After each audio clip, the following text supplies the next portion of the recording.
Metalheads, and welcome to episode 32 of the Harsh Vocals Podcast. I'm your host, Justin Corbett, and with me is my good friend, Christian Renner. How are you today, man? Really good, really good. We have some amazing albums this go around, so I'm excited. Yeah, I'm actually really stoked about this episode. The last 2 weeks, the cycle has been just excellent both times. Lots and lots of good stuff. It was actually very hard to make my pick list this week because there were so many that were in contention for that third spot. So this is another week where we have a ton of honorable mentions that are all worth checking out, especially if you like the kind of music we're talking about. There's lots and lots of good stuff. So, Yep, definitely. I guess let's just dive right into it. Our topic for the episode is going to be 5 albums that we feel like every metalhead should own. Christian presented this as a topic idea. I may have taken it a slightly different direction than he intended with it, but we'll discuss that in more detail towards the end. But before that, I guess let's just talk about the music because that's what everybody's here for. So the first pick is Christian's, but I'm with him on this. This absolutely deserves to be a pick, and it's the band Wormian. Yeah, we have Wormian, Immemorial Shrine. We have Melodeath mixed with a little bit of Doom from France. And if anybody has listened to this show before, they know how much you and I both like Inherits the Void. Mm-hmm. And this is Antoine Schultes, who's the man behind Inherits the Void. And Jesus Christ, it's amazing this guy's level of fucking talent. We've raved about Inherits the Void quite a bit. And this one here, I think I like Inherits the Void just slightly more, but I like black metal more than I do Doom. Yeah. So, but yeah, if there's going to be a Doom album that I like, this is what I would like. This is it. Well, it's really melodic death metal. I mean, there are some doomy influences. I mean, just to be clear, it's not a doom metal album. If you're saying doom, it's more kind of in the vein of like Insomnium. Lots of forward melodeath in this. It definitely has some DNA from Inherits the Void. Like you can still hear his guitar stylings in there, his drum work. But he's made his own thing. It's totally different than what he's doing with Inherits the Void. It just has some of the same vibe to it, I guess, is the best way to put it. I'm a huge fan of both projects. Inherits the Void has ended up in my top 10 2 albums in a row, and that was because I didn't discover them until their second album. Antoine is super talented. He's a really nice guy as well. We've talked to him a few times. We were actually very fortunate. He sent us a very early copy of the Wormian album. We were probably among the first people to hear it. And both of us were just so excited and raving about it back and forth, but we couldn't publicly talk about it until this week finally. So it's nice to finally be able to rave about it a little bit. And Christian, you actually wrote a stellar review for the album on harshvocals.com, which he's been sharing everywhere. Yeah, with us doing the show, I guess you'd almost say it's OCD the way I do a review. If I'm doing a written review, I listen to it on multiple different ways. Mm-hmm. I'll listen to it in the car. If I have the vinyl, I'll listen to it on vinyl.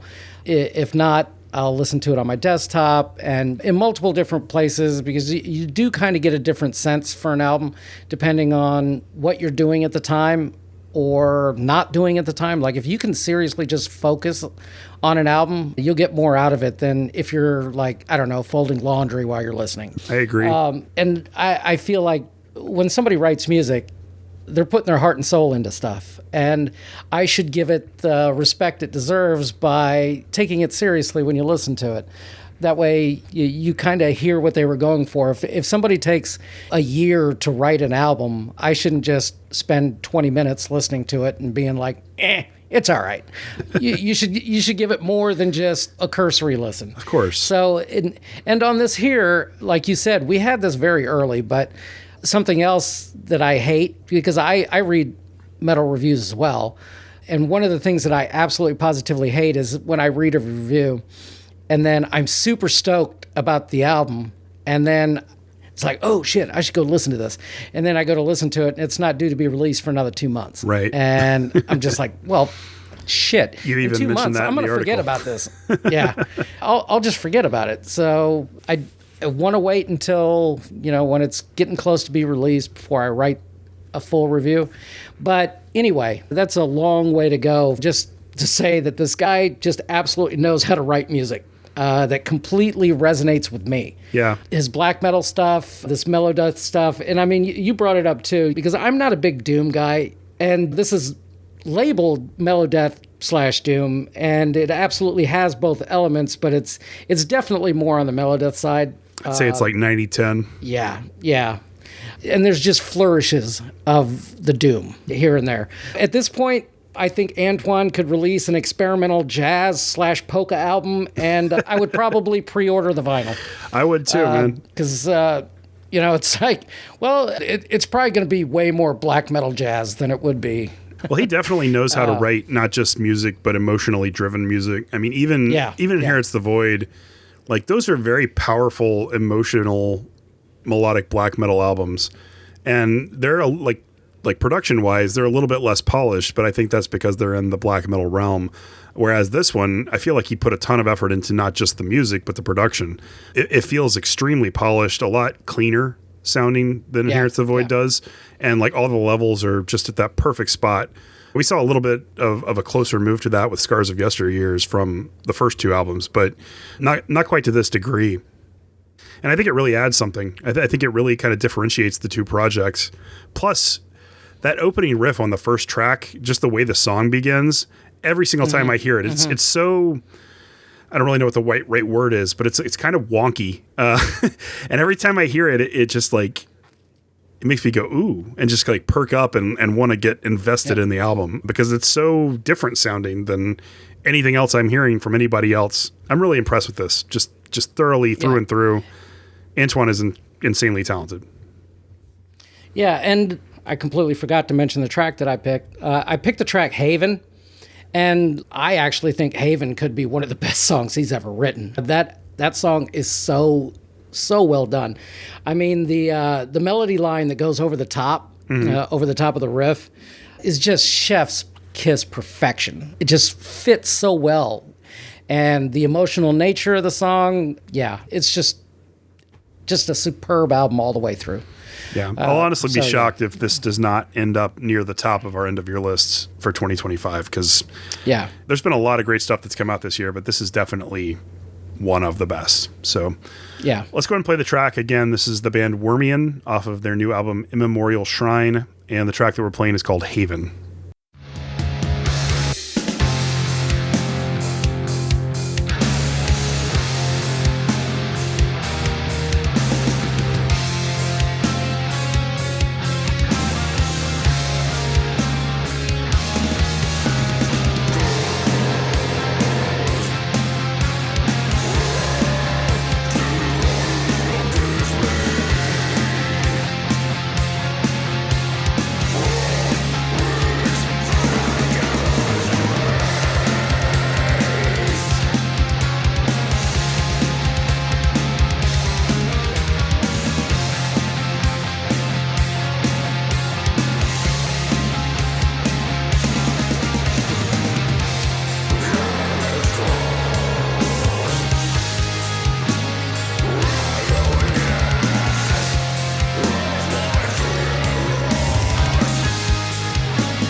God, I love that song. Yeah. I love the album, man. It's so good. Yeah.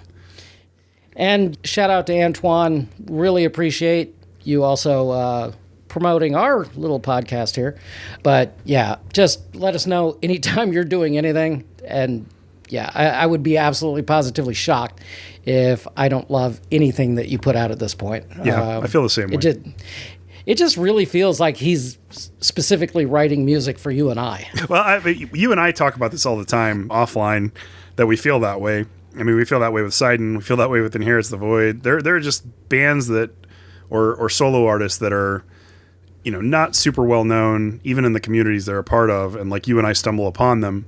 And then it's like, wow, this feels like it was meant just for us. And like we start talking about it way before anybody else discovers them. And then they blow up a couple years later. It seems to keep happening. But I think it's just a testament to like our good taste. I would completely agree. And that being said, I think I mentioned to you earlier this week about I think these bands are trying to kill us over the last few weeks with the sheer amount of incredible albums.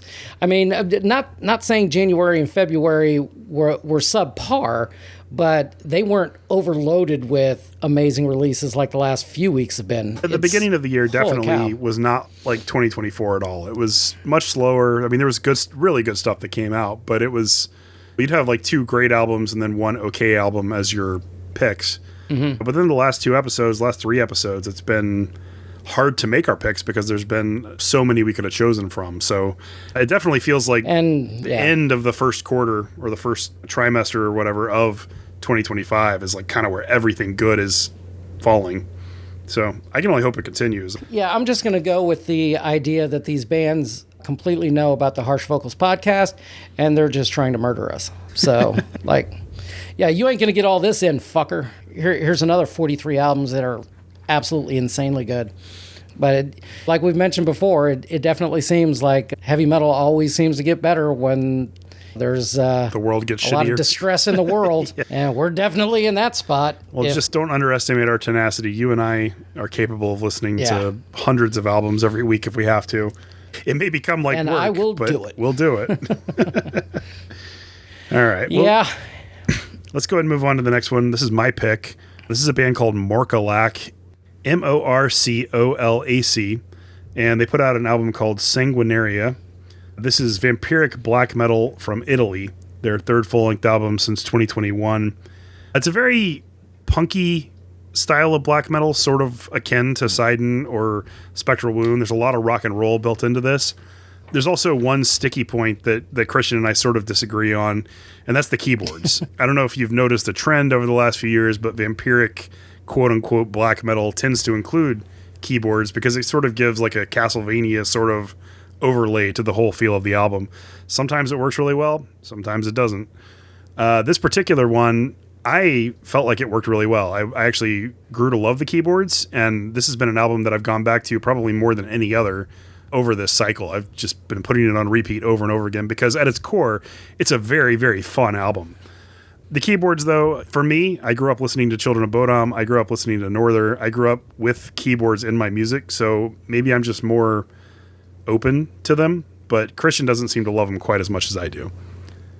Yeah, I like this album. Don't get me wrong. I don't think it's bad in any way, shape, or form. It's just I just did not care for the keyboards. The album itself, if I had to give it a rating, I would have said 8 out of 10 anyway. It's still a fantastic album and one that you should give it a listen, whether you like keyboards or not. It may not bother you. It just seemed to bother me this week. But it could also be one of those things if I'm in a different type of mood or whatever, maybe I'll think differently of it. There was just more than a few albums that I actually preferred over this one, but this is definitely not a bad album. And I mean, that's the only thing that bothered me was the keyboards. Yeah. And I think it was just too much, maybe. Maybe if they were used a little bit more sparingly. And that's, I mean, it's only a 7-track album. So, I mean, it's not like a lot of songs. And most of the songs are in the 6 or 7 minute mark. So they're not overly long themselves. But I could see some fatigue from hearing the keyboards track after track after track. But, the music, aside from the keyboards, is very diverse, very rockin'. So I feel like at some point they just blend in together. And for me, it was a lot of fun. And I've been in a good mood this week, so I've been listening to fun albums a lot. So this has been a great one. That punk flavor that they have in there, that's really well done. The drums are excellent. Yeah. So, like, we have razor thin margins already. That's very true. So, like, if there's one thing about it that I don't like, more than likely it's just not going to make the cut. So, I mean, it definitely would have been a honorable mention for me if you had not used it as a pick. So, yeah. So and it's not like I disliked it. A lot of the honorable mentions that we're going to talk about, it is one aspect of those albums that kept them from being picks, because there was so much competition for like this slot in my list this week. So anyways, let's go ahead and play the track. Again, this is Morkalak off of Sanguinaria, and the track that I chose to play is called Blacklight Torches from Below. Hope you guys enjoy it.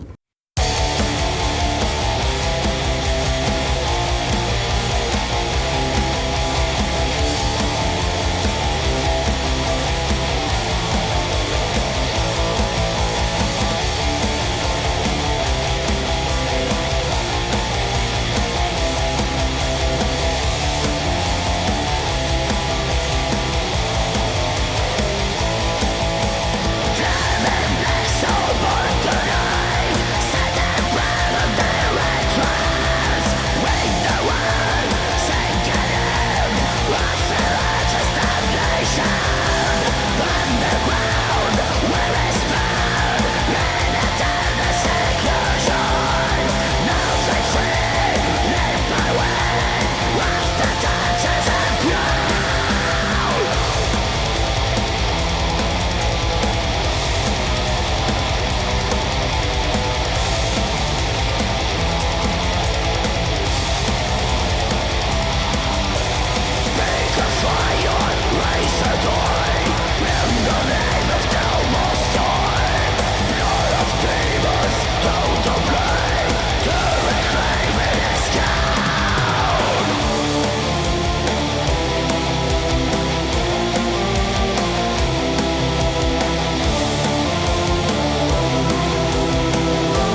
That's a really fun song. Yeah, it is. Yeah, even with the keyboards. Well, I picked that one because I feel like it kind of highlights everything that I talked about before. The rockin' stuff, the fun stuff, and the keyboards. Not that all the tracks on the album don't have it, but I feel like this is the most high energy, I guess. So if you like it, I'm pretty sure you'll like the whole album. So definitely check it out. Moving on. The next band we're going to talk about is an album that I also loved, but it's Christian's pick, Warfield.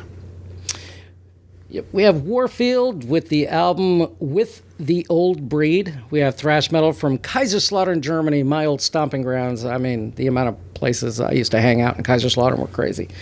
The track that I picked is Inhibition Atrophy, and the main reason is it's thrash, and I worship at the altar of the almighty riff, and this definitely has that.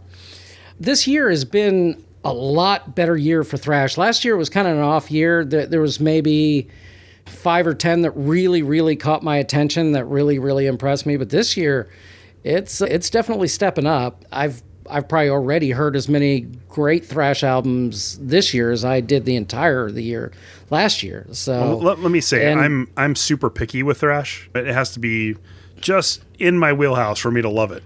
And I was listening to everything, and there was so much good stuff. But when Warfield came on the first time, I perked up, and I was like, oh, this is what thrash should be.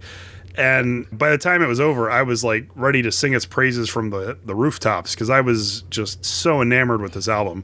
And I still am. I love it. But it's a thrash pick, so I had to let Christian have it. But the crazy thing is there's another thrash album that came out this week that also almost made a pick for me.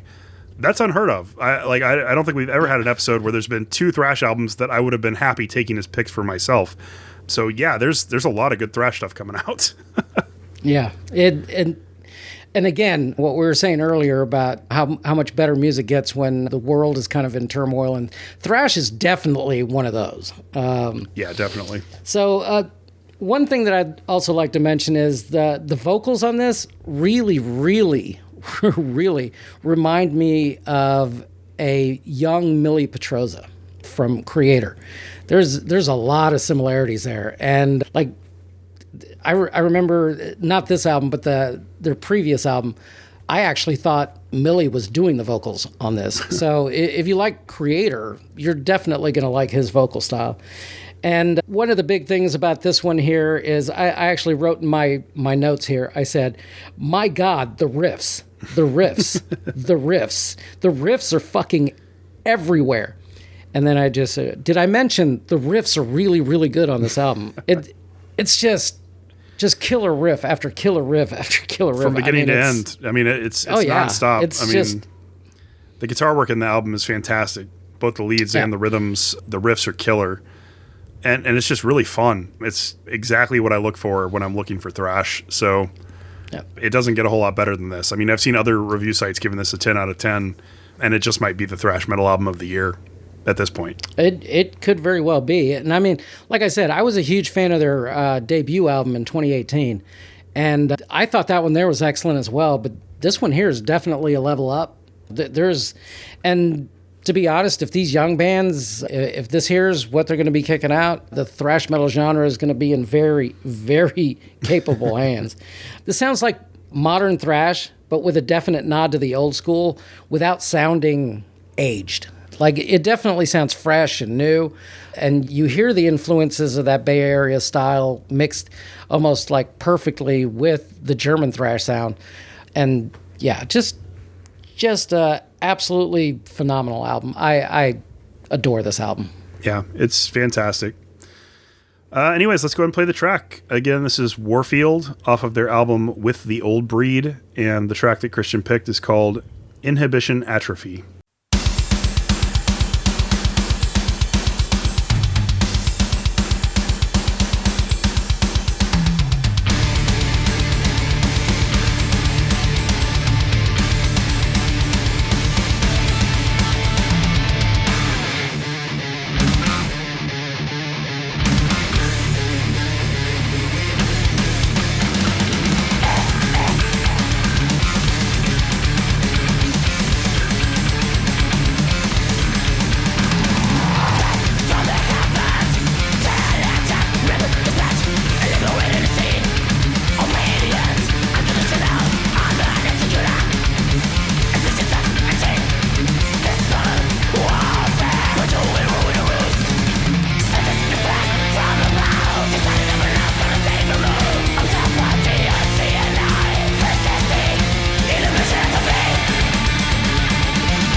tell me that riff doesn't get you moving. Holy shit.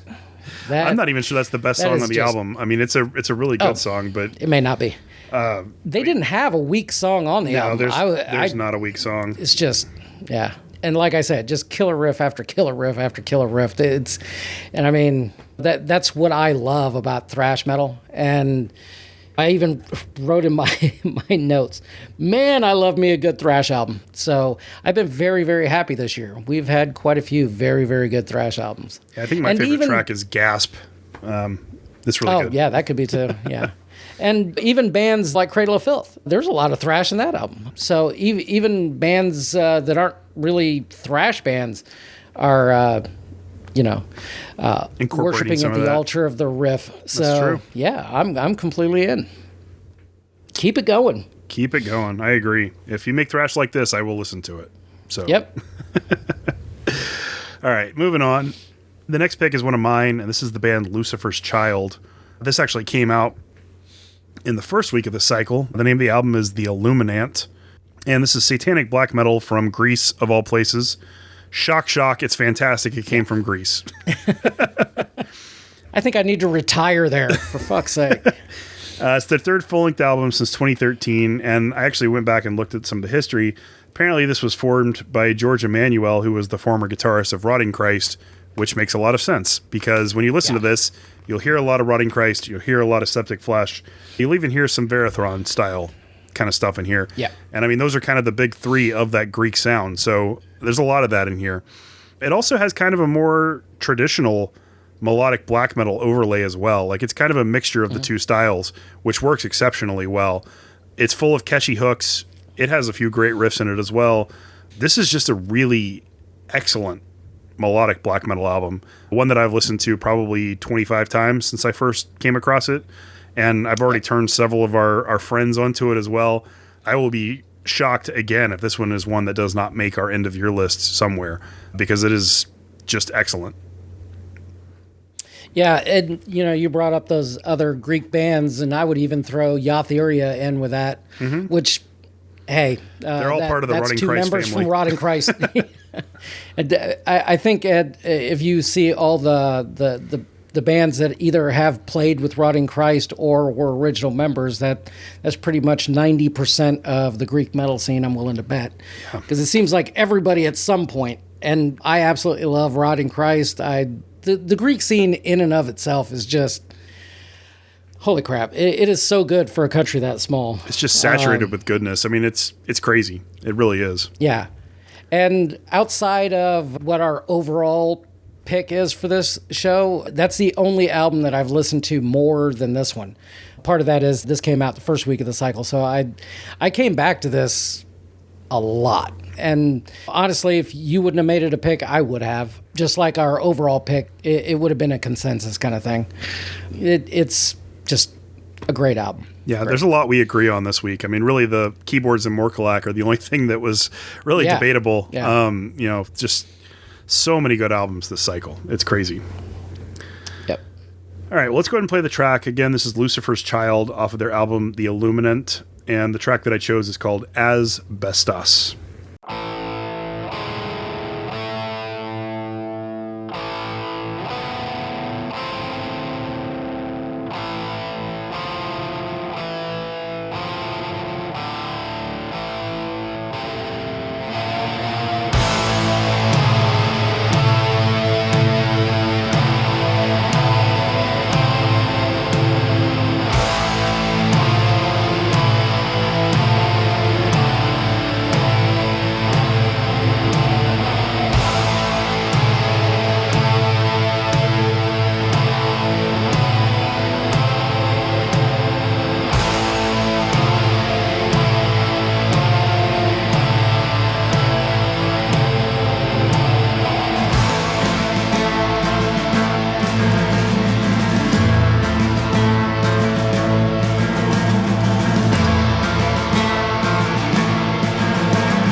you can really hear the rotting Christ, septic flesh kind of influence, especially in the beginning of the song, the way it opens up.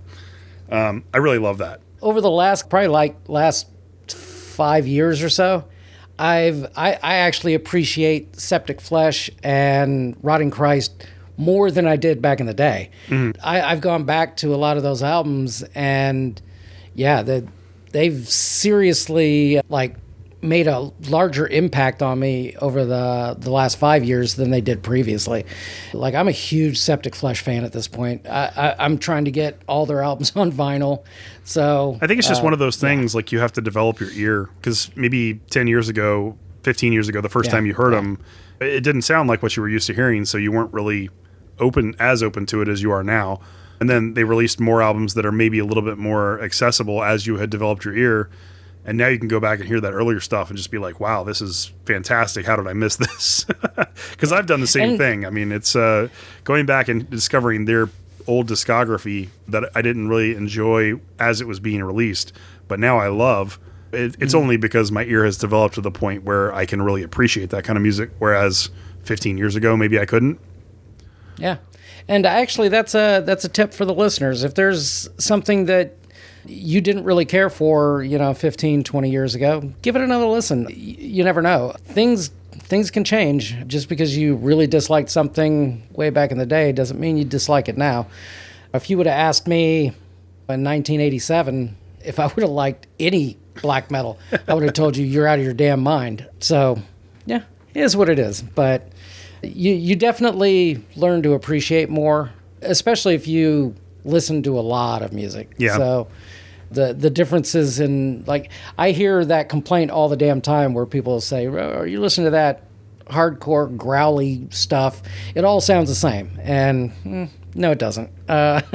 Some of it does. That's like saying all rap is exactly the same, which it obviously is not. So there was care for most of it, but.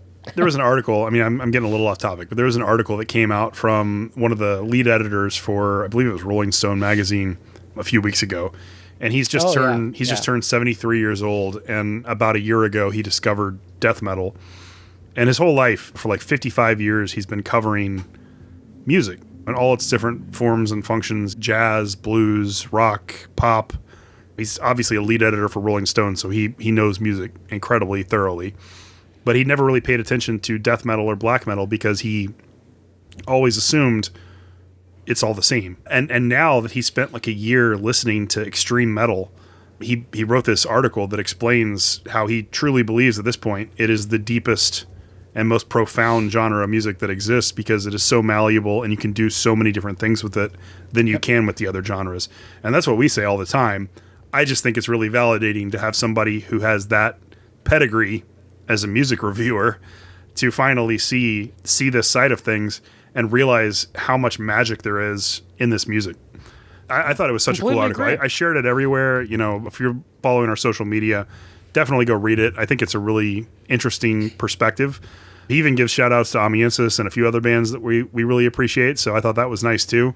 It's just cool. It's never too late to discover this kind of music, and it's never too late to develop your ear and appreciate more extreme music as you go along.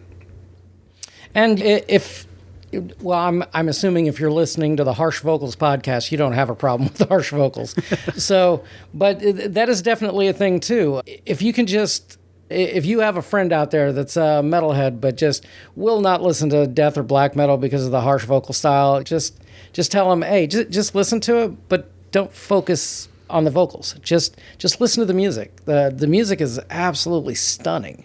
Well, that's what gateway bands are for. Yeah. I mean, there's so many bands out there that are gateway bands that can bridge that gap between where somebody's at with their ear to where they could be.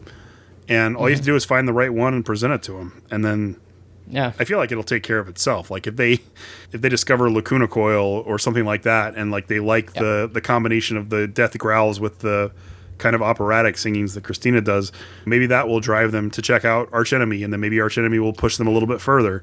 Those bands exist for a reason. Yeah. Eventually, anybody could appreciate this. Yeah, you can't really go from, let's say, Motley Crue or White Lion or whatever to Anal Cunt. That's you can't put those on back to back and be like, you know what? I also like this. Yeah, that's not going to happen. You have to build up to anal con. Yeah. So. All right. Well, let's keep this thing rolling. The next band we're going to talk about is one of Christian's picks. Another album that I actually really enjoyed as well, Benediction. We have Benediction and their new album, Ravage of Empires. We have death metal from Birmingham, England. The track that I picked is the title track, Ravage of Empires. And honestly, I could have picked any track on this whole album. They're all really, really damn good. This band has been around since 1989. Yeah. And this is release number 10. And in my opinion, I would say actually their best album to date. And that's saying something for a band that's been around that long. This is exactly my kind of death metal. Very, very, very riff forward. A lot like thrash is in that respect. The leads are absolutely phenomenal on this album. We even talked about it. And because leads, to me, aren't the be-all, end-all of a song. But if they are good, you definitely take notice. I think that was my favorite thing about the album. I mean, like I really liked the whole thing. It is very riff forward. It is very catchy and headbangy kind of music. Plus, it's just good. But the leads in particular stand out on this album. Mm. The solos and the little noodly stuff. It's all just, as you like to say, chef's kiss on this album. Yeah. And every single bit of it. I mean, the whole time I was listening, I was just like, ooh, yeah. Yep. It's great. It's fantastic. And you got to love when an album hits you that way. And do you hear a lot of similarities between Benediction and Unleashed? Yes. I can hear that. All right. Yeah. I just thought about it the other day. I was in a record store and I was coming across all these Unleashed albums, and I was like, son of a bitch, I should get these, build up my collection, because Unleashed has always been one of those bands where I've always liked all of their albums, but they didn't hit me like this Benediction album. And so after I listened to this, I was like, you know what? I'm gonna throw on a couple of Unleashed albums and see if, you know. And your feelings have changed. Super impressed. Yeah, it's way better than I thought. Especially, I was listening to this. It's such a great song from Unleashed. I think it's called "Only the Dead," and the lyrics are "I only fuck the dead." So it just kind of made me giggle a little bit. And the main reason I wanted to throw that little anecdote in there, because I mean, how could you not like a song with lyrics "I only fuck the dead"? Classic death metal. Yep, that's how you got to do it. And lastly, I just got to shout out to drummer Giovanni Durst, as the drumming on this is just absolute death metal perfection. It does not get any better for a death metal drummer than this. Just, like you just mentioned, chef's kiss. It is definitely that good. Just magnificent all the way through. So, hope you enjoy the song that I picked. Let's go ahead and play the track then. Again, it's Benediction off of Ravage of Empires, and the track that we're playing is Ravage of Empires.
tell me that drumming isn't fantastic. The whole song's fantastic. The whole album's fantastic. It's just a super tough cycle because everything was great. Yeah. There's only one album that I like more than this one, and you're about to talk about it. I really am. So I've been a fan of this band since 2010. They've had a couple of lineup changes throughout that time.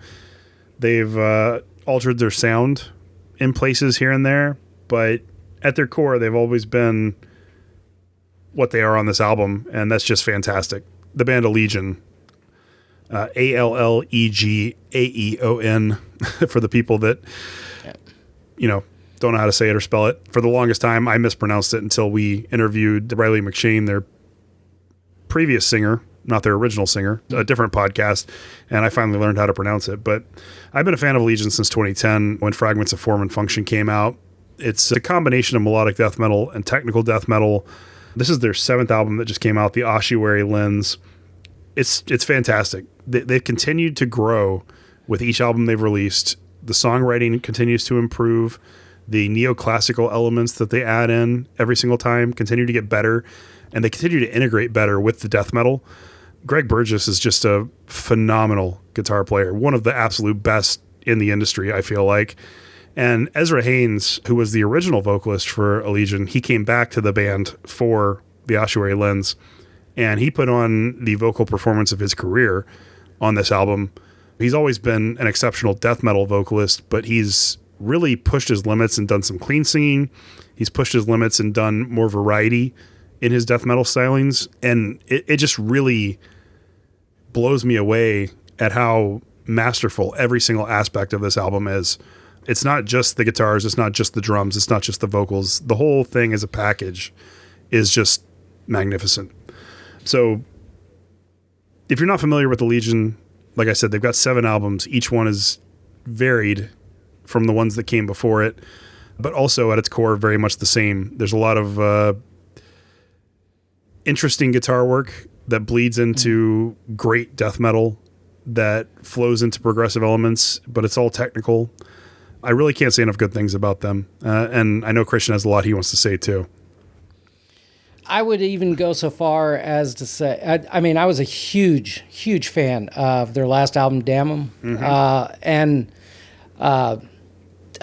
Man, this, I didn't think that they could get that much better on this album. This album blows Damn 'Em away. This is so fucking strong. And I would probably have to look back to see everything that's been released so far, but I would go so far as to say this is my current album of the year. That's how much I like this album. I probably listened to this album 35, 40 times this week. Just, I would listen to something else for the show. Oh, I got to get this one out. And then I'd come back to that. And then I'd listen to another album for the show. Then I'd come back to this. And I just kept doing that. So yeah, it got a lot of listens. And phenomenal album. Yeah, we were lucky enough to get the promo for it a few weeks ago, about a month before the release date. And I did the same thing the week it came out, which is why I probably didn't have as much time for other things because I was spending so much time with Allegion. But I've definitely listened to it a lot since drop date as well. It's definitely one of the best albums to come out this year. I don't know if it is the best, but it's another one that I'm going to be shocked if it's not very, very high up on my list at the end of the year, which most Allegion albums have been. I don't know if I would say this is my favorite of all of theirs, but it's definitely like neck and neck with Proponent, Proscenience, or Damn 'Em. I mean, those 3 albums are all just masterpieces. So, yeah, and I'm just constantly shocked at every time they come out with a new album. It's like, how are you either just as good as your last album or better? Like, my God, their songwriting room must be incredible. Just banger after banger after banger. I don't understand how you can come up with this many. I mean, like you said, 7th album, and they don't have a bad album. No, they don't. There isn't. Apoptosis. They don't have a single bad album. Apoptosis is, in my opinion, their weakest album, but they tried a slightly different direction on that one and took out a lot of the flourishy stuff. Mm-hmm. It was a lot more straightforward death metal, and it's still very, very good. It's just kind of has like a wall of noise sort of thing going with it as well. And I don't hate it or anything. I think it's a very good album. I just don't think it's as good as everything else they put out. But when they released Damnum, I mean, everybody in our metal chat was just so impressed with that album, and everybody feels the same way about this one as well. It's just a super talented group of guys, and it's in the works to have them do an interview with us sometime soon. So I'm really looking forward to when we can make that happen. Oh, that'd be great. That'd be great. Yeah. All right, well, let's go ahead and play the track. Again, this is a Legion off of their latest album, The Ossuary Lens, and the track that I picked is called Carried by Delusion. Hope you guys enjoy it.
Fuck, that's such a great song. Such a great song. Even figuring out what track to play was a challenge on this album because they're all fantastic. I feel like Carried by Delusion probably illustrates Ezra's diversity in his vocals the best, which is why I picked this one. But I really could have picked any track. It's just that good of an album. There's not a weak song anywhere near here. So, as a matter of fact, I kind of want to listen to it now. Yeah, that's usually what I say. Yeah. Anyways, if you guys enjoyed that track, you'll absolutely love the album. And if this is your first exposure to Allegiant, I highly recommend going back and listening to their entire discography because every single album is almost this good. So, yeah. Lots to appreciate. Completely agree. And that does it for picks for this episode. So let's go ahead and move into honorable mentions. And as we said, a lot of the honorable mentions were neck and neck with the picks. So definitely check out some of these as well. I'll let Christian go through his first. Alrighty. I usually have a much longer list than you do. So one of the first ones that I have is Stealth, the album Metal Force. We have heavy/speed metal from Verona, Italy. If you like bands like Striker, Enforcer, or very early Halloween, you will definitely find something like here. Arch Enemy, Blood Dynasty, Melodeath from Sweden. Everybody knows who the hell Arch Enemy is if you don't know them. But they've kind of, like about the last decade or so, I've kind of been pretty meh with their releases. Well, Angela, this album is definitely a return to form. There's a bunch of great songs on this album. Angela Gossow left the band 12 or 13 years ago, it feels like, and Alyssa Whiteglue stepped in to replace her. And the first album they put out with her was pretty good. It didn't really do anything new or fresh, but it was a good Arch Enemy album. Then the second one was just more of the same. Not a lot of diversity, not a lot of forward momentum. And then this one came out, and I still feel like they're not doing anything innovative. It's like 50% of the songs are samey, like what they did before, but then the other half of them are a little bit improved. They tried out some like harsher style vocals. They tried out darker melodies and like more aggressive riffs on about half the tracks. So I liked about half the album. The other half, I kind of felt like it was just more of the same. But I feel like there's a lot of potential in that band. I just wish that they would kind of push themselves a little bit more. Yeah, I could see that. And I mean, this album never made really a push for a pick, but I think it's definitely worthy of note and definitely something to check out if you're a fan of Arch Enemy at all. Well, if you're a fan, you probably already have. But if you fell off, maybe give this one a shot. Then we have Doomsday, Never Known Peace, crossover thrash from Oakland, California. For fans of Power Trip, Toxic Holocaust, or DRI, and this was super, super, super close to being a pick. For me too. Yeah, this is a just phenomenal album. If there's so many, you didn't mention it, but there's so many progressive elements in this album that really make it stand out from other thrash. Because we were talking about Coroner on the last episode about House Heroes and the progressive thrash approach. You still don't, even today, hear a lot of bands that do like progressive thrash. Mm-hmm. It's usually riffs and kind of formulaic. These guys are doing something very different. And it's not just the progressive thrash. They also incorporate a lot of other sort of elements, the doomy stuff, the crossover stuff, the even kind of bordering on black metal in their song structure on some of the songs. I was so impressed with this album when I first heard it. And I messaged you like right away. It was very, very close to being a pick for me. It's just I ended up not coming back to it as much as I did some of the other ones. And I think that was the reason that it didn't make it. But still, for two thrash albums to be this close to being picks, I mean, what's going on? Yeah. Yeah, just talented musicians everywhere, it seems. Next, we have Ventress, the album Time Scarred. We have black metal from the UK. Another Day, and this would probably have been a pick too, depending on how you felt about it that day. It was super, super strong. If you like bands like Atlas, Dodheimsgard, or Deathspell Omega, you'll get close to their sound. So I listened to this one a lot. And this was another one that was incredibly close to being a pick for me. I feel like I listened to Morkalak just a little bit more. There's the tiniest amount of bloat in the middle of this album. It's a little bit too meandering on like tracks 3 and 4. But aside from that, it's fantastic. And I feel like this is an album that's kind of a sleeper. Like I'll move on and I won't listen to it for a while, and then I'll find it again towards the end of the year and just be blown away by it because there wasn't so much competition in a short period of time. I could definitely see this making my end of the year list because it is 100% in my wheelhouse. It's just, there was so much competition this week. Yep. Then we have, I'm going to say Grumo, Grumo, the album Sons of Disgust. We have Gore Grind / Death from Modena, Italy. If you like 200 Stab Wounds, Jungle Rot, Cannibal Corpse, you're going to get close to their sound as well. This is another one of those fun albums. I just had fun listening to it, and yeah, I enjoyed it too. The main reason that I included it. Then we have Akiavel. I'm assuming that's correct. I think it's the middle portion of Machiavelli. So like it's Akiavel. Like I'm pretty sure that's where it came from. Okay. Akiavel. Okay. I'll just keep saying it wrong, I guess. The album is called Invictus. We have Mellow Death from Toulon, France. Again, Dark Tranquility at the Gate, Soilwork. This was very close to being a pick as well. These are like I keep saying, razor thin margins here, man. Yeah. There's just the very tiniest bit of bloat on this, but nothing that would drive you away from it. I really like the Akiavel album too. The bloat becomes more noticeable on repeat listens. The first time you hear it, you'll probably be like, wow, this is fantastic. And then by the third time you listen to it, you're like, okay, like I hear stuff I don't like as much. It's still a really good album. It has like the worst song titles ever. There are some. Once you give out some of those song titles. Oh, I don't have them looked up. Hang on. Daddy Defiled Me. Yeah. Teenage Games. My Heart in Chrysanthemums. Oozing Concrete. Oh, that sounds like a love song. It might be. Yeah, and the weird thing is, like, you would almost like if you heard "Daddy Defiled Me," that definitely sounds like a gore grind song, and that is not what this is. So, like, when you listen to the song, it doesn't seem to match up the music that's playing versus the song title. It almost is kind of like, what, really? So, yep, your mileage may vary. Next, we have Buried Realm. The Dormant Darkness. We have Melodic / Tech Death from Colorado Springs. If you like Legion, if you like Black Dahlia Murder, Obscura, Soilwork, you will like Buried Realm. Bjorn Strid's on like half the album. It seems like doing guest vocals.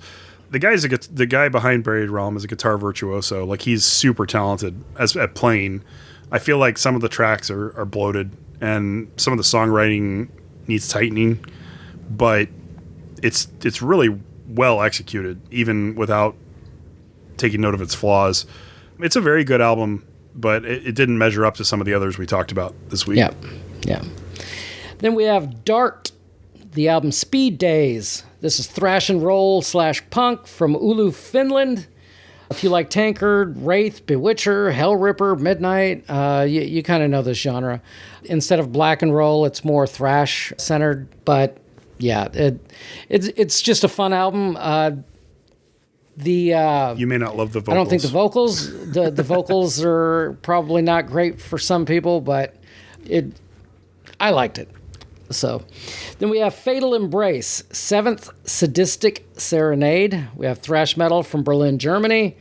If you like Death Angel, Overkill Creator, this is almost a perfect blend of German and Bay Area thrash. I was shocked to find out that this band had formed in 1993, and this is the first time I'd heard them, because this is actually really, really good thrash, and like how I haven't noticed it before now is shocking to me. It's always fun when that happens. Then finally, I know we normally don't talk about EPs, but Termfar, Symbiosis was just released, and this is melodic black metal from Switzerland. every single song on here is absolutely fantastic. It is an EP, so it's only, I think, 4 songs, 5 songs, I can't remember. But it's only like 22 minutes, something like that. TMFAR is a fantastic band. Their last just full so album talented. Ended up in my top 25 for the year that it came out. I am familiar with these guys. I love their work. The EP is fantastic. I just wish it was an album. Yeah. Complete.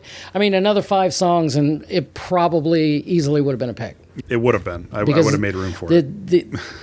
This 5, the 5 that are on there, if they had another 5 that were just as strong, it probably would have even pushed a Legion for album of the week, definitely. Yeah. So, and that's all I got, which is more than enough. All right. Well, moving on to mine.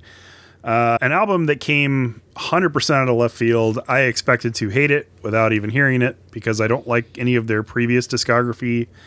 Deafheaven's Lonely People with Power. You would think that I would like Deafheaven because their descriptors are post-black, black gaze, shoegaze, and I like a lot of that kind of music. But their stuff has always been way too flowery for me. It's way too slow and flowery. I mean, I don't really know what the right word to use is, but it's clean. A lot of clean singing, a lot of like slow melodies. It's pretty, but it's not pretty and then harsh or like a mixture of the two. I mean, there is some of that, but it's never the right balance to appeal to me. I love a lot of other bands that do something similar because they strike a more accessible balance for me. But with this particular album, I'm absolutely shocked because they leaned really heavily into the black metal so much more than they have on any of their previous albums. And I dare say like the first half of this album is probably the strongest first half of any album that's come out this year. I have listened to the first half of this album on repeat pretty much since this came out. It's when you get to the latter half that they add in more of that flowery stuff and there's some bloat and there's a couple songs that just aren't that strong. There's still a couple that are really good, but there's more of that like kind of sound they have that I don't appreciate. But the first half of this album just, oh my God, it's so good. And I was not expecting that whatsoever. So I wish they would focus on that sound. Well, I can definitely tell you this here is the very first Deafheaven album that I have liked. Yeah, same here. It's very good. I always give their albums a shot. So many people rave about Sunbather. I mean, so many people rave about the defining album that Sunbather was because it did sort of originate the whole black gaze sound. And I can appreciate it for what it is, but I've never liked the album. I never really liked any of their albums until this one. Yeah. I like this one a lot. I haven't either. I think it's like contacted you and it's like, holy shit, did you hear this Deafheaven album? It's like I've never liked their stuff, but this might change my mind. Holy shit. So yeah. If you're in the same boat and you've never been a fan, and you like black metal, I highly recommend listening to this at least once to see if your ear has changed or if you can appreciate the new direction they're taking, because it's very, very good. Yeah. Moving on, the band Wretched Path, they put out an album called Sea of Death. It's death metal from Finland. Their second full-length album since 2020. I actually heard their first album when it came out. Really liked that one, but it had some bloat, had a few flaws. This one's a lot tighter. They've really improved in their songwriting. There's a lot of great melodies, a lot of great riffs. It's a really fun, not exactly melodic death metal album, but death metal album with a lot of melody. If that's your thing, I think you'll love this. Next is the band Crawling Chaos. They put out an album called Weird, W-Y-R-D. They're listed on Metallum as being a death/grind band from Italy, but I really think they're more of like a death/deathcore band. There are some grind elements, but it's not at the forefront. They do some like kind of quirky deathcore kind of style stuff that may not be to everyone's taste, but the death metal stuff in this album is phenomenal. You know, the first time I heard it, I was comparing it to everything else that had come out that week because it was the first week in the cycle. And I remember messaging Christian and being like, holy shit, have you heard this? Because it was really good. On repeated listens, I started to hear little things that I didn't appreciate quite as much. Some of the deathcore stuff, like I said, it may not be to everyone's taste, but it's still like an 8 out of 10 album. It's very, very good. So definitely check this out if that's in your wheelhouse. It's another one of those albums that just got riffs for days. Yeah. Next is the band Nothing. They put out an album called The Self-Repair Manifesto. Now, if that doesn't sound like a band and an album title that was meant for me, I don't know. I don't know what is. But it's progressive death / thrash from Australia, their second full-length album since 2005, and it's been a really long time since between albums. So they've obviously spent a lot of time crafting this, and it shows. Honestly, to me, this felt like Rivers of Nile without all of the jazz and progressive melody kind of elements built into it. It's really just more of a straightforward progressive death metal, and I really, really liked it. I feel like of the 11 songs or whatever that are on the album, 9 are exceptional, and then 2 are just kind of okay. And that's why it ended up being an honorable mention instead of a pick. But if they just tighten up a little bit before the next album, I can totally see that being something to watch out for. And these guys weren't even on my radar before. I really, really loved this. So definitely we'll be keeping an eye out for them in the future. Moving on to my probably most anticipated album of the week, Tomarum, Beyond Obsidian Euphoria. That's progressive black metal from Georgia, their second full-length album since 2017. If you're not familiar with Tomarum, they put out an album in 2020, I believe, called Ashen Realms of Stone Icons, which is, in my opinion, one of the best American black metal releases of the last decade. It is an absolute masterpiece, and I have listened to it on repeat for years. This album I was looking forward to so much, and I love it, but it is such a dense album, and it's very, very different from Ash.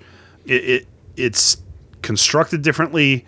The vocals are very different. The guitar work is very different.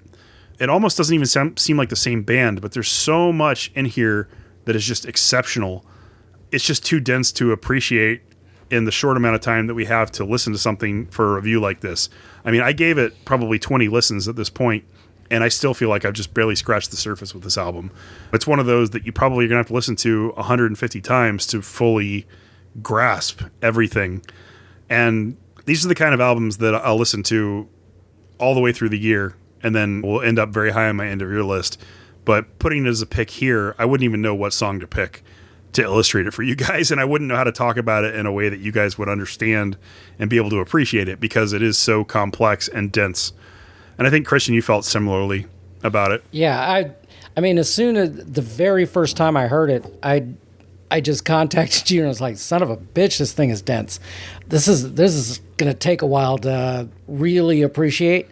And I definitely think this here is one of those albums that you have to, especially if you have it on vinyl, listen to it on vinyl and focus your attention on it. And I can almost guarantee it'll still take you multiple listens to fully appreciate everything that's going on here. Like, I almost feel bad talking about it now because it feels like it's too early. Yeah, I felt like I've listened to it probably 20, 30 times at this point as well. And I feel as though I don't know enough about it to actually talk about it. Like, I would absolutely positively hate to be trying to write a review of this. I would just be completely lost. Yeah.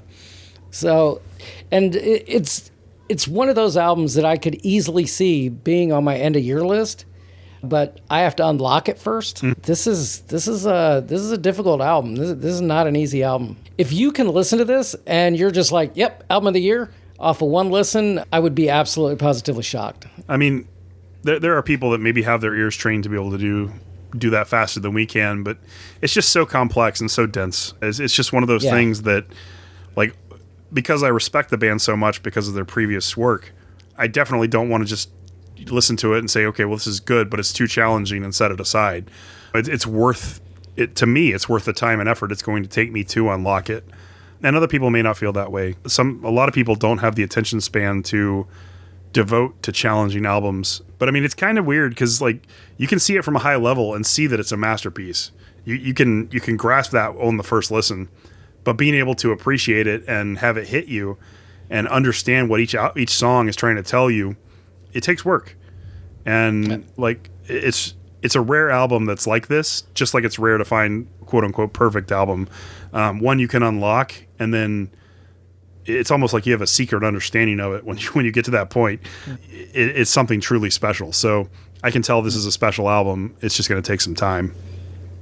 Yeah, and I'm very, very glad I pre-ordered the vinyl on this. Yeah, me too. I just haven't gotten my copy yet. but I'm looking forward to it. All right, so moving on. The next band is called Atlantic, and they put out an album called Time Worn. This is atmospheric black metal from Ireland. It's actually their debut LP. They put out 2 EPs before this. It's a solo project of a guy named Callan Hoy. He's unsigned.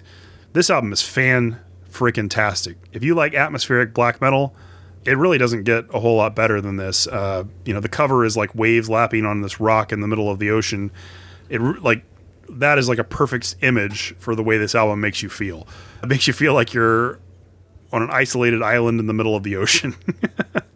And I love emotive albums like this. I really couldn't get enough of this one. And this was another one that was like super close to being a pick. I returned to the Morkalak album just a little bit more, but this thing's stellar. And if you've never heard it and you like atmospheric black metal, 100% check it out. You will love it too. Yep. I was a big fan of this one as well. Next is Bloody Valkyria, In Our Home Across the Fog. This is melodic black metal from Finland, their second album since 2024. They put out an album last year that I remember because it was pretty good, but it was bloated. This album sounds nothing like their last album. Their last one, honestly, was like melodic black metal that sort of sounded like melodic death metal. This one is very epic, atmospheric, melodic black metal. Very different vibes between the 2 albums. This one does kind of meander because they're going for that whole epic feel, but at its core, it's a very, very good epic feeling melodic black metal album. It's just something that I didn't devote a whole lot of time to. I think I heard it 3 or 4 times, but I enjoyed it every time I did. So if you like that kind of black metal, you'll dig this too. Yep. And then the very last one I was going to talk about is Frantic Amber. They put out an album called Death Becomes Her. This is melodic death metal from Sweden. Their 3rd full length since 2008. It's an all-female band.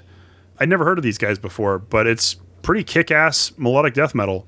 It has some flaws, but of all the stuff I listened to this week, it was probably one of the most interesting mellow death albums I heard. So it's pretty good. I would recommend checking it out. Yeah, it's got a little bit of bloat on it, but I enjoyed it. Yeah. I'm super interested to see where they're going to go from here. Yeah, this is my first exposure to them, so I'd like to go back and check out their previous stuff. I really like the tone of the singer's voice. It's death metal, but it's almost like crossing over into black metal territory with the way that she sings. All right, well, that does it for honorable mentions. I guess let's move into our topic for this episode, which is 5 albums that every metalhead should own. So, I mean, the idea behind this, I'm assuming, Christian, was that if we were going to tell every metalhead in the world 5 albums that they should own, I kind of feel like the list would just be like what is general consensus of the 5 best metal albums of all time, which anybody could do, but it's kind of boring. I mean, it's going to be like Black Sabbath, Dio, Holy Diver, maybe the first Iron Maiden album, Metallica, Master of Puppets, and I don't know, the first Megadeth album, Rust in Peace, maybe. Yep. I don't know. I feel like, or maybe Slayer, Rain in Blood. Like, it's a little bit debatable. There's some wiggle room there, but it's going to be like the classics of metal are going to be what most people would pick. So I was kind of thinking about this, and I was like, I think the better way to do this would be like your desert island list. Like, if you could only take 5 albums about yourself to a desert island, what would you take? So that's kind of how I formulated my list, but I'll let you go first and talk about yours. All right. Well, I have the same kind of thought that it's going to be the classic albums that you really, really, really focus on. And like you said, that'd be kind of boring. So I did my quote unquote classic list that should be on any metal fan's desert island, as you like to call it. But I also made another one of maybe 1995 forward that maybe more in line with what I like today, or what the consensus would be today of some of the best albums to be done since probably the last, talking 30 years, that limits anything prior to 95. So, like, my first list is definitely the classics, and we can go with, none of these are like numbered 1 through 5 because it's kind of pointless to do that because all of these albums are absolutely positively incredible. But the very first album on my list would have been Judas Priest, Painkiller, for the classic sounding stuff. Traditional metal really doesn't get any better than this. I mean, I know you have a deep-seated hatred of Rob Halford's vocals. I do. So yeah, this isn't going to work for you for sure. From there, I went with Megadeth, Rust in Peace. It's probably one of the most definitive thrash albums of all time. So yeah, you can't go wrong with that one. Then I had Iron Maiden, Number of the Beast, and the only reason that I picked this one is it's the album that made Iron Maiden legends. I mean, they were already popular before this album, and Power Slave from Back to Front is probably a stronger album, but this one here is the one that really, really launched them. Plus, it's got my favorite song of all time on it, Hallowed Be Thy Name. Just phenomenal song. Can't go wrong with that. Then I had Slayer, Rain and Blood. This is, I would say, the most intense 29 minutes in thrash metal history. With 29 minutes, I would be shocked if there was any bloat. But there's not even a spare second on here that is not like chef's kiss. This is one of the best thrash metal albums of all time. And then finally, for my classic, it's Master of Puppets from Metallica. This is the definitive thrash metal album. Like, if you only listen to one thrash metal album, it should be Master of Puppets. I agree. It doesn't get a whole lot better than that. It doesn't get any better than that. So, like, we'll go with your 5 now, and I'll save my more modern list. Yeah. Modern list for, and way more of what I would pick to go with me on a deserted island, like you just said. Yeah. Well, if I had to pick 5 albums that I would basically want to listen to for the rest of my life, it's kind of a hard list to come up with, but also not that hard. The first one would be Immortal, At the Heart of Winter. I love that album. I can listen to it no matter what mood I'm in. It's fun. It's what developed my love for black metal. So I love that. I couldn't live without it, to be honest. And that's actually on my modern list as well. And a lot of the same reasons. This is what really, really got me into black metal, along with Dimmu. So yeah, it would have to come with At the Heart of Winter. Just, yeah, perfection. Much in the same vein, In Flames Horacle. It is my favorite In Flames album. I still go back and listen to it all the time. It was essential in my development of love for melodic death metal and on my journey to appreciating more extreme music. So I don't think I could live without that one. A little bit more modern, Behemoth the Satanist.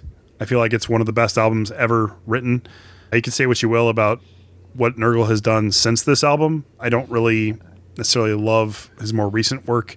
He's kind of leaned too far into the everything is against God sort of thing, and it's almost become a parody of what they were. But the Satanist was genuine and very authentic to what he was going through at the time, and it resonated with me on such a deep level. And this is one of those albums that I really had to unlock. The first time I heard it, I didn't quite get it, and after repeated listens, when I finally did and it clicked in my head, I was just blown away at what a masterpiece it truly is. And it's still an album that I go back to very frequently and revisit. Definitely not one that I could live without, so it would be there. And that's actually another one that's actually on my list as well. and hey, just so the listeners know, we didn't talk about this. We have not talked about this at all, no. Yeah, I would. This is a blackened death metal masterpiece from beginning to end.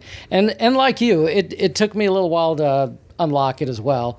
And again, it's an album that I come back to quite a bit. Next for me would probably be the single most important album of my entire life, and that's Rivers of Nile, Where Owls Know My Name. I know that came out before this podcast started, so I didn't really talk about it at the level that I felt. But that album was my source of strength when I was going through some of the worst times of my life. It's an album that I go back to whenever I'm feeling depressed, whenever I'm struggling with anything. And it's helped me through more hard times than any other singular piece of music has. Not to mention, it's just an absolute fucking masterpiece. One of the best albums ever written by anybody, in my opinion. I love Where Owls Know My Name. I love the work too. It's almost as good, if not as good. But Rivers of Nile, I know some people don't get it. I know some people don't like them. That's fine. For me, it honestly can't get a whole lot better than that. So Owls 100% has to be on this list. And then, can you guess what the last one is? Christian? Oh, I would not hazard to guess, because you never know. Well, it's Harakiri for the Sky. Shocker. Yeah, Arson. Now, that would have been awesome if you would have said Blind Guardian.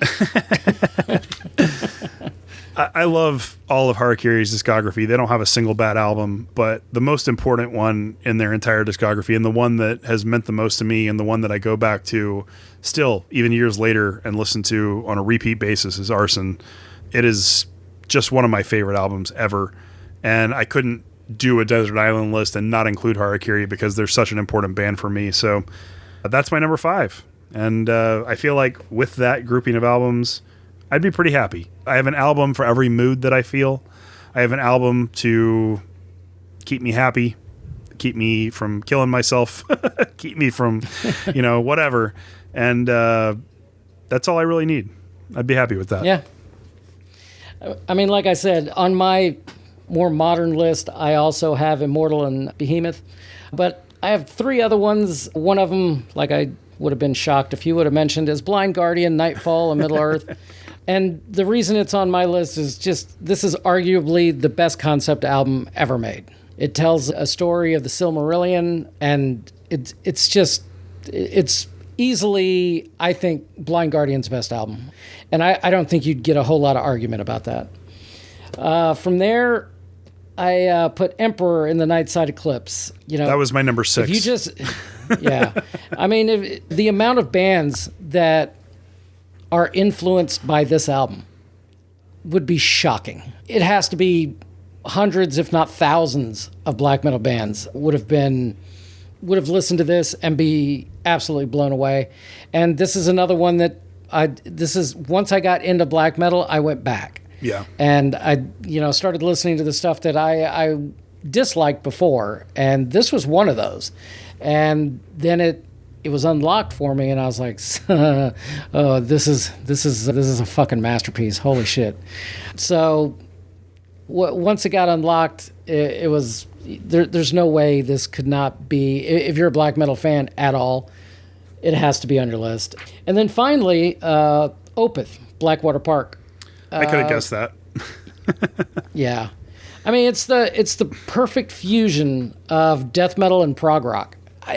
Opeth has such a unique sound to themselves, things that they've done. And I mean, other bands have, I'm not going to name names, but other bands have tried what Opeth does. And yeah, they can't do it. I would even go so far as to put Opeth in their own genre category. They're just Opeth. They don't sound like anybody else. What they write is just layers upon layers upon layers of just intense fucking music. And one of my favorite bands of all time. It is their best album, in my opinion. Yeah. I don't have the same level of love for Opeth that you do, but Blackwater Park is definitely their best album in my mind. Yeah. And so damn good. I knew that was going to be a pick for you. So is that all 5 for you? Yep, and that's all I got. All right. That's all I got. Well, that was a fun little Short and exercise, sweet. but not terribly surprising on any of those. No. Kind of surprised you didn't have a thrash album in there, though. Yeah. But if you're talking, your classics, Slayer and Megadeth and Metallica. Yeah. So my classic ones are if I had to pick one thrash album in the new era, I would go with the self-titled album from Angelus Apatrida. The song Indoctrinate, that pit section that's in there, man, if that doesn't get a massive pit going, I would be absolutely shocked. That is such a great fucking song. You'll just be on the whole album. You'll be on your desert island, just like kicking coconut trees and shit. Yeah, goddamn right. Fucking running into them. Like, you gotta. I get it. Yeah. All right. Well, that was a fun topic. Thanks for suggesting that one. And let's go ahead and move on to pickups before we close out the show. You picked up anything worthwhile lately? Well, I wrote it down this time. We had a record, like at a mall, a record event. So I went up to Ames, Iowa, and I picked up White Lion, Pride, hair metal from the 80s. It's one of my guilty pleasure albums. It's cheesy, but it's a great album. No judgment. Then I was actually, it was shocking because there wasn't a ton of metal up there, but this one guy from, here, I actually picked up his card. He's from Albert Lee, Minnesota, and he actually drove all the way down here just for this. And I picked up 4 Cradle of Filth albums from him. I picked up Cruelty and the Beast, Manicore, Midnight in the Labyrinth, and Trouble and Their Double Lives. He had all 4 of those, and I bought them all. Of course, the Tomarum album came in, and the Allegiant album came in. And I was actually able to pick up it, and I don't know if I mentioned this on the last episode, but the Megadeth album, So Far, So Good, So What, got a repress, and I ordered that. So I have that on vinyl now, which is another great album from them. And that would be, well, that's plenty of pickups for a 2-week stretch, but here we are. Yeah. And I ordered some other stuff, but I'll talk about that next time. Yeah. For me, I didn't really buy that many albums. My Allegiant did come in. My Tomarum is still pending, but I did pre-order the New In Flames Clayman earlier today when I saw that dropped. Yeah. So pretty excited for that reissue. I did that as well. Although we need to get Horacle. I don't know why that one hasn't come out yet. Well, so I thought they were going in order, and then when I saw Clayman, I was like, oh, what happened to Horacle and Jester Race? And so hopefully those are coming. Hopefully. I think they are, because I saw something on Facebook where they were talking about, hey, pre-order Clayman if you haven't had the chance, and a bunch of people in the comment section were like, you know, Horacle's coming. And yeah, the band actually answered them and said, yeah, just stay tuned.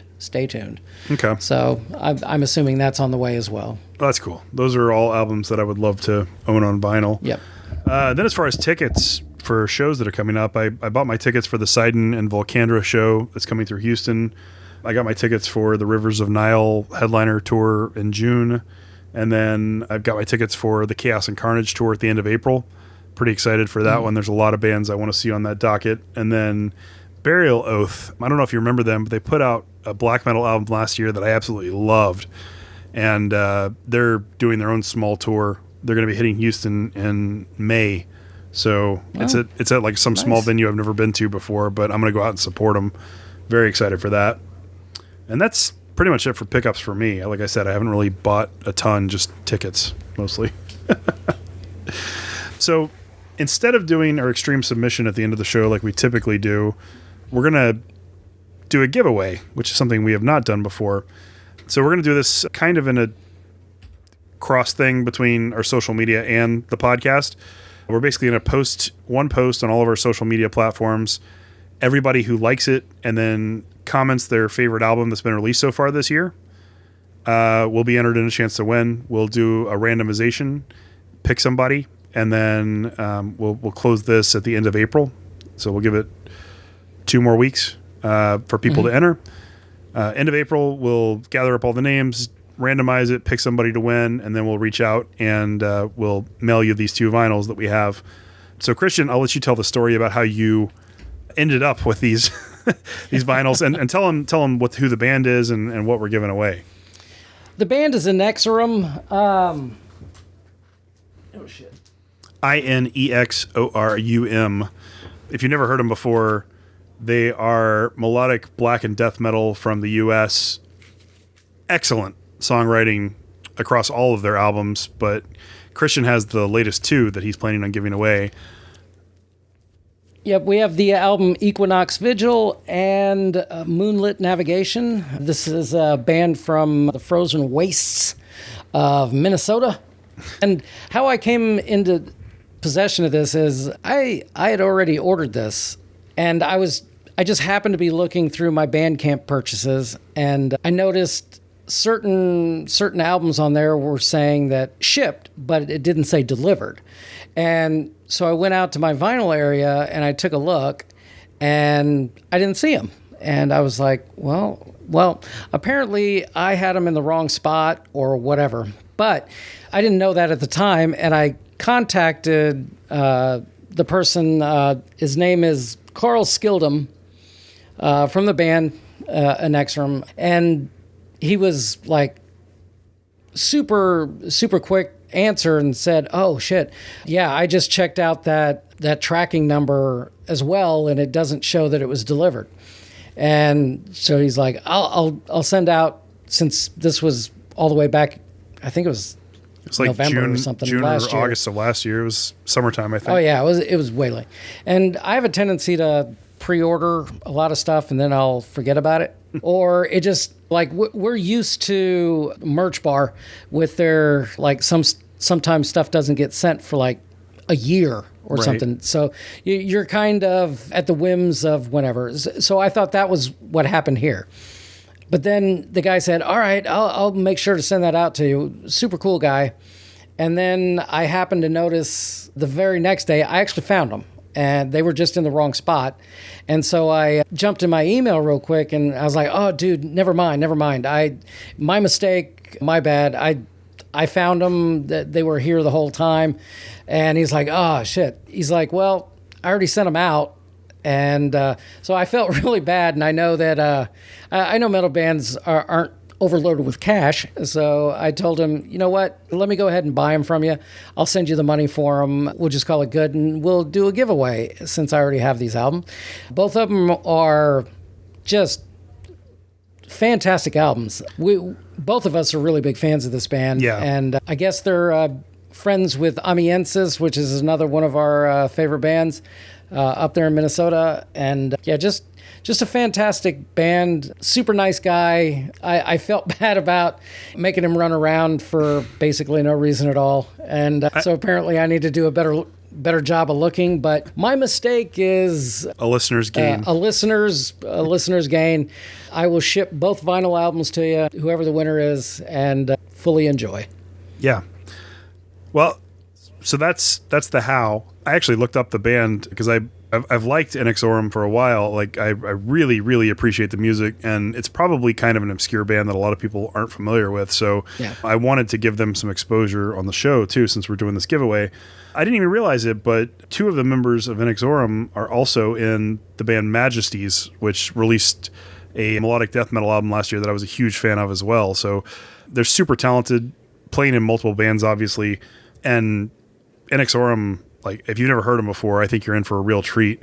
So in lieu of doing our extreme submission, as we typically do on this episode, we're going to play a track from their latest album, which is going to be the one that I chose, called Dark Sky Sanctuary, off of their latest album, Equinox Vigil. So hopefully you guys will enjoy this as much as we do.